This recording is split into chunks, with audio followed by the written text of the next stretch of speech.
make my body go, make our bodies higher and higher and higher. E aí galera do oitavo ano, tudo bom com vocês? Aqui é o professor Jefferson mais uma vez e hoje a gente vai terminar o nosso capítulo 8 do livro de História, tá bom? Bora lá começar então, galera? Que está trabalhando justamente o processo de independência e na última aula nós vimos aí a transferência da corte portuguesa para o Brasil e as possíveis mudanças que aconteceram aqui, tá? O povo português não gostou muito dessa situação, mas a insatisfação não estava somente lá em Portugal, aqui no Brasil também, tá bom? Na aula passada, galera, a gente parou aqui na coroação de Dom João, que agora, com a morte da sua mãe, a Maria Louca, ele passa a ser o rei Dom João VI, rei de Portugal e Algarves, né? Rei do Reino Unido, no caso aqui, de Portugal e Algarves, tá? Bora lá ver então, galera, o que tem ainda pra gente ver nesse capítulo?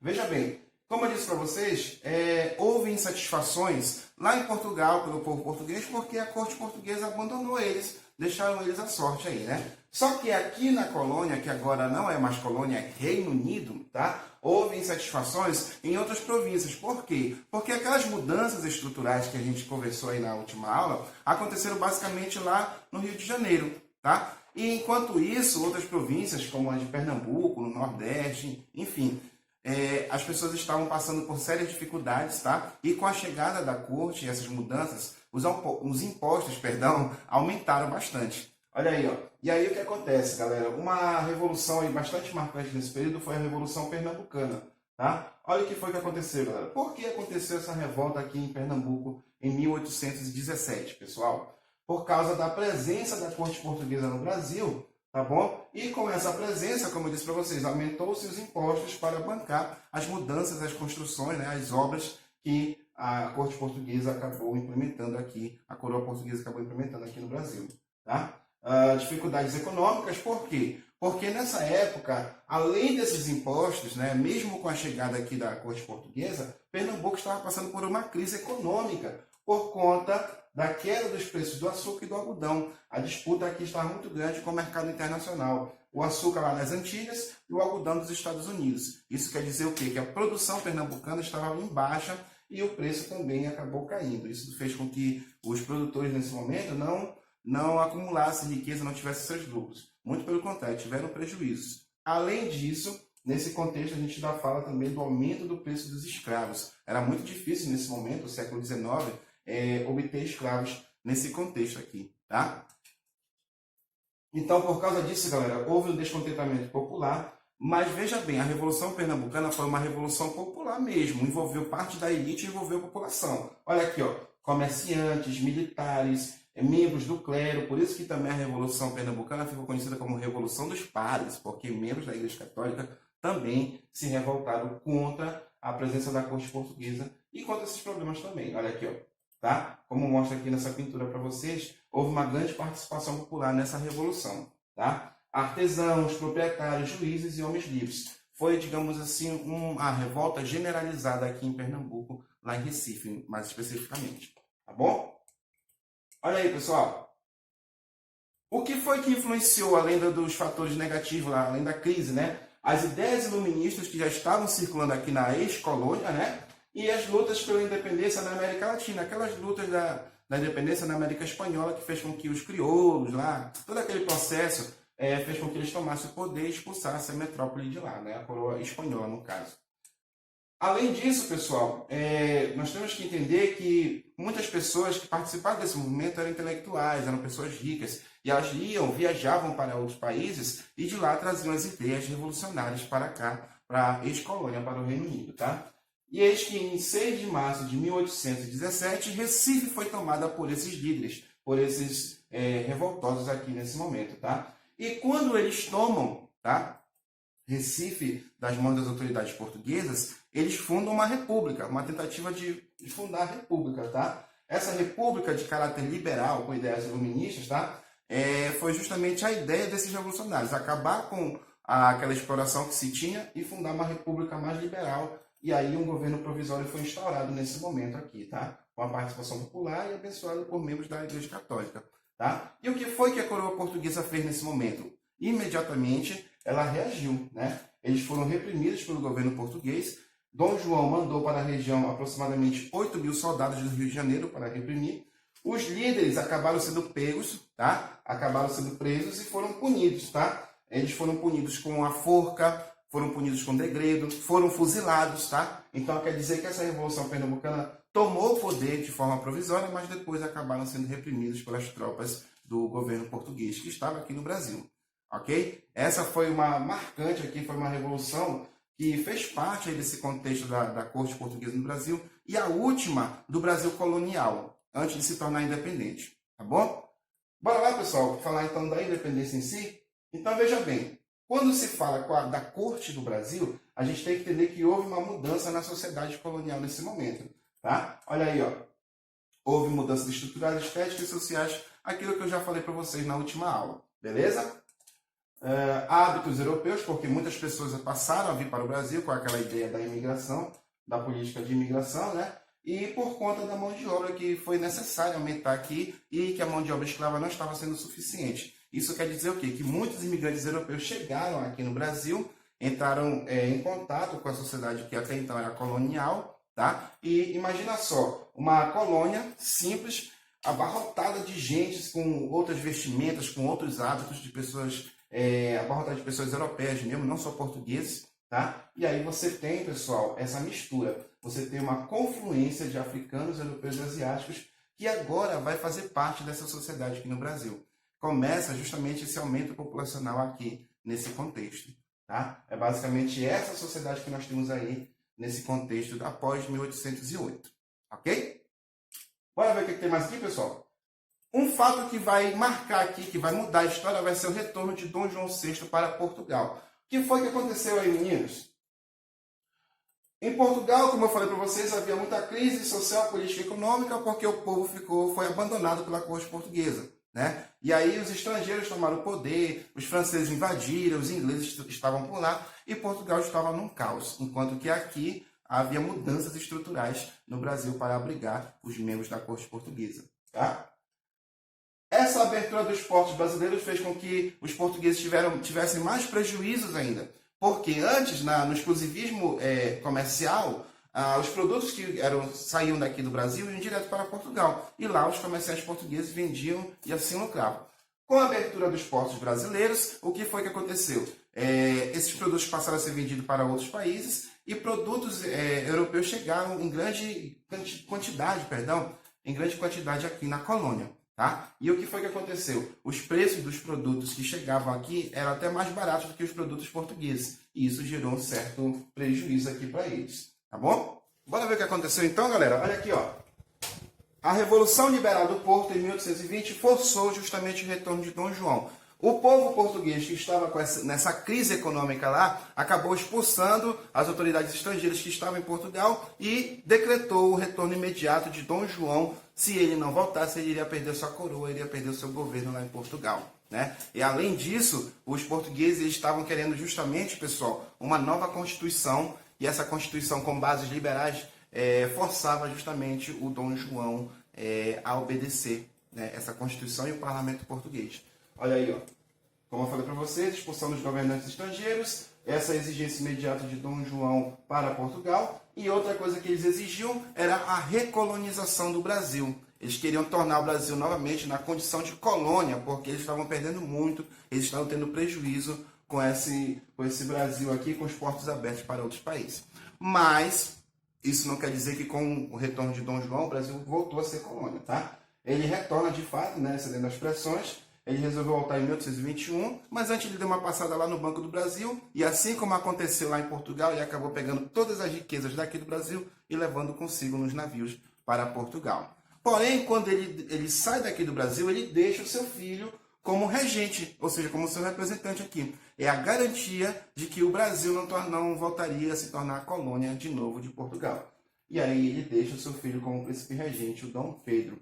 E por conta desse fato, Dom Pedro agora vai se tornar uma figura essencial no processo de independência, porque ele vai ser apoiado pelos grupos aqui do Brasil a quebrar esse laço político, a se desfazer da dependência que se tinha com Portugal, tá? Então, bora lá ver o que acontece, pessoal, aqui em 1822, o processo de independência, como eu falei para vocês, tá? Isso aqui eu já até falei para vocês, é só a questão dos antecedentes que vai justamente nortear, que vai levar o Brasil a se tornar independente nesse momento. Insatisfação dos colonos portugueses, tá?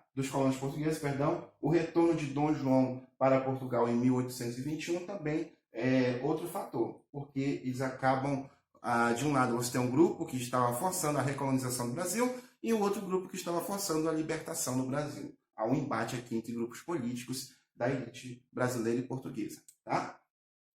Esse decreto de Dom Pedro, né? O que acontece? Dom João volta, mas os portugueses queriam que o Dom Pedro também retornasse. Se o Dom Pedro retornasse, como eu falei para vocês, meninos, o Brasil iria voltar à condição de colônia. É aí que vai acontecer o negócio. Olha aí, ó. Veja bem, as causas para a independência, meninos. Vontade da elite brasileira em conquistar a autonomia, se tornar colônia, jamais de novo, né?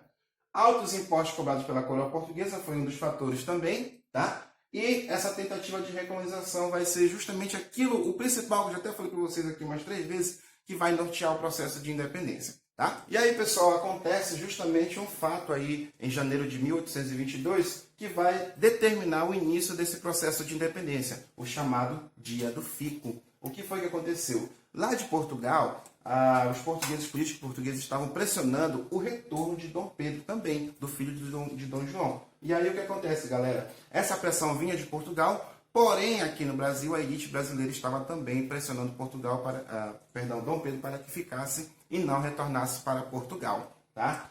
E o que foi que aconteceu? Ele vai negar um dos decretos aí que veio de Portugal no dia 9 de janeiro. E ele diz o seguinte: se é para o bem de todos e a felicidade geral da nação, diga ao povo que fico. Isso quer dizer o quê? Que ele vai atender às exigências da elite brasileira e não vai retornar para Portugal. Tentativas e tentativas de levar Dom Pedro para Portugal de volta foram frustradas porque ele decidiu, de fato, ficar e atender os anseios da população, pelo menos da elite brasileira aqui nesse momento.